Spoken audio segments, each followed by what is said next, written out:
Well, there was this one time he pranked a pregnant woman by trying to prove that all pregnant women like to eat pickles with ice cream. His friends filmed Jack in a mall, handing out fake samples of food. He had hidden the pickle slice inside the scoop of ice cream and given it to the poor pregnant lady. She ended up having a severe allergic reaction, and instead of helping her, Jack and his douchey friends ran out of the mall. I'm Luna, and I'm a college student.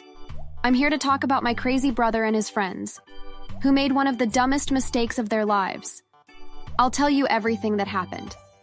My brother Jack is a middle schooler. He's 14, and he's always been a jokester. Ever since he discovered prank channels on YouTube, I've been a victim of his lunacy more than enough times, and you wouldn't believe the amount of relief I felt when I finally left home for college. However, as odd as it sounds, I began to miss his practical jokes after a while since I was quite lonely at college, and besides, he was my little brother. So a few months ago, Jack had told me that he was going to start a YouTube channel so that he could become rich and famous like everyone else. I was happy for him, since he was pursuing a dream of his. The conversation didn't go the way I thought that it would, though, and here's how it all went down. I'm gonna start a YouTube channel and get my friends together as a crew. Hey, that does sound like you guys will have a lot of fun. Oh, we will. I'm gonna get so rich and famous from these pranks. You're pranking people for YouTube videos? Yup, Okay, be careful. You know most pranks are staged, right?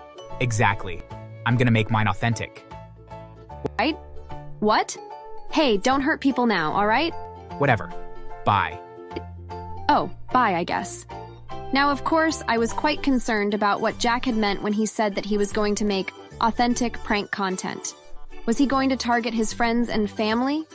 Or would it be strangers? I was also worried about the extent that my brother would take his pranks because some of the ones he pulled on me over the years actually hurt me, both emotionally and physically. I didn't really think about Jack and his dream career for a while after he'd told me. My life went on normally, with hard college papers and doing late-night projects at the local library.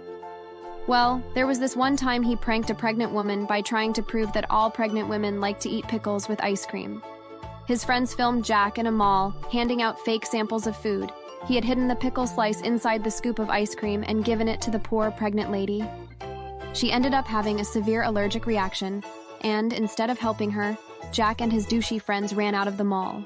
I watched the video on their channel and I could see that many people were angry. It was very clear that if he kept doing stupid things like that he was going to get himself in serious trouble. I knew that someone needed to talk some sense into him, so I called him up on the phone and scolded him for being so dumb. But it was very clear that he didn't care at all. I had later also found a social media post where the family of the lady started a fundraiser to help her. They were very clearly upset that the situation occurred. Once I saw that, I sent the post to my mom, who punished Jack, but of course it was barely more than a mild punishment since he was the youngest. Honestly though, I could care less about what Jack did since I lived away from home, and it wasn't really like I could do anything to stop him. Soon enough, it was nearing the end of the school year when I got an alert from an app that someone had broken into my family's home. My eyes widened as I thought my family was in danger. I quickly looked at the home camera and was very surprised to see a bunch of police officers storming into the house with weapons drawn. It makes a little more sense now. Why would someone break into the home during the daytime? But also, what in the hell were they looking for? I called both my parents and they were at work. Both were aware that police were in the house and they told me to go and make sure it wasn't anything serious. I agreed. I left my class early and started the 2-hour drive home. When I got to the house, I was very surprised to see Jack and his friends sitting on the grass. There were at least 8 police cars surrounding my house, and I quickly got out to see what exactly was happening. However, as I began to approach the house, there were police officers everywhere and they screamed at me and pointed their guns. I was terrified for my life, so I quickly put my hands into the air. I had no idea what was going on, but I could see that it was utter chaos. What are you doing? You are under arrest for the kidnappings of 5 children. You're going to prison for a long, long That's my brother. He's not hurt. time. This will only be used against you in court. You can keep talking, or you can stay quiet. Hurt. The police grabbed me and pinned my face to the ground, handcuffing me. It honestly hurt, and I wasn't trying to struggle, but the way they were handling me hurt quite a bit, and my body reflexively moved. They saw this as resisting and tasered me, which felt horrid. Then they shoved me into the back of their car, and I was in absolute disbelief. I don't know how much time had passed, but soon my jackass brother and his friends were put in an ambulance and taken to the hospital to get checked on. I saw the face of Jack before he was ushered in, and I knew that he knew this had gone too far. Sadly, it took the police several hours before they realized that this had all been just a very elaborate prank, but thankfully they did, before I had an official criminal record. I was sitting miserably in the cell that the police officers had painfully shoved me in when the door opened, and my parents were there along with one officer. I quickly ran out and hugged my mom with tears staining my face. As it turned out, my mom showed up very soon after I was taken away. And once they were able to figure out what had happened, they quickly began setting the police straight and doing their best to get me out of jail.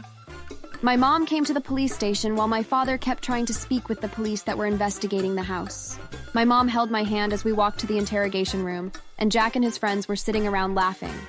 When she saw their smug expressions, my mom snapped at them and started screaming. The boys started looking very nervous, and an investigator entered the room.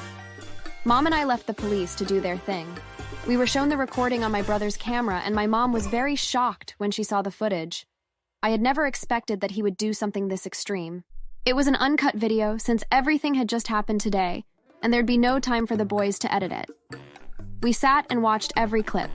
Everything started with the boys covering themselves in dirt to appear dirty. Then they went inside, and 2 of the boys were tied up by Jack. At this point, they had set up the camera in a random plant. The other 2 disappeared into the master bedroom. I watched in horror as Jack took out a large kitchen knife, and I flinched hard when I saw him slit his cheek. My horrible brother wiped the blood from his face and also smothered it all over his shirt. He started explaining that, to make the prank more realistic, he needed to make a sacrifice.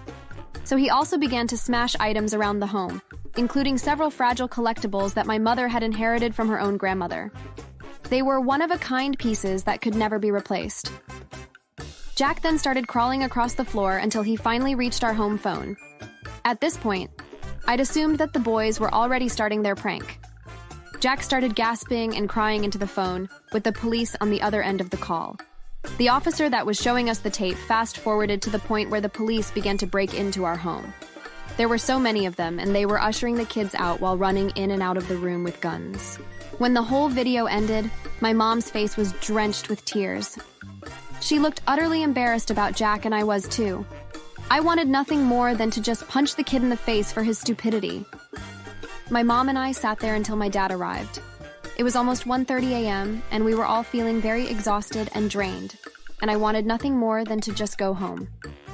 My mom took me home, and Dad stayed behind at the station to wait until the boys were done.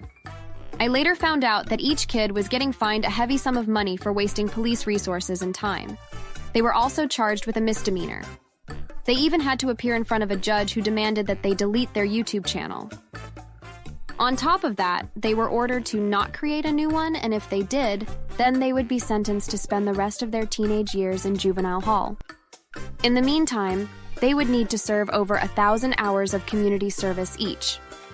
However, that wasn't the worst of it, though. The woman that he had hurt with his pickle prank figured out who he was and sued him for pain and suffering on top of the medical bills that she accrued because of the allergic reaction. Of course, Jack had almost no money to his name, and so my parents and the woman came to an arrangement where Jack would pay off her bills over the course of many years. He would be forced to work 2 part-times for the next 10 years in order to pay for all of it. That, coupled with his community service, meant that Jack wouldn't have any free time to do anything other than work, community service, and school. For the next decade, he was going to be the most miserable and tired kid in the whole world. And it made me smile knowing that he would face what I considered to be an acceptable level of punishment. But what do you think? Let me know, and thank you for listening.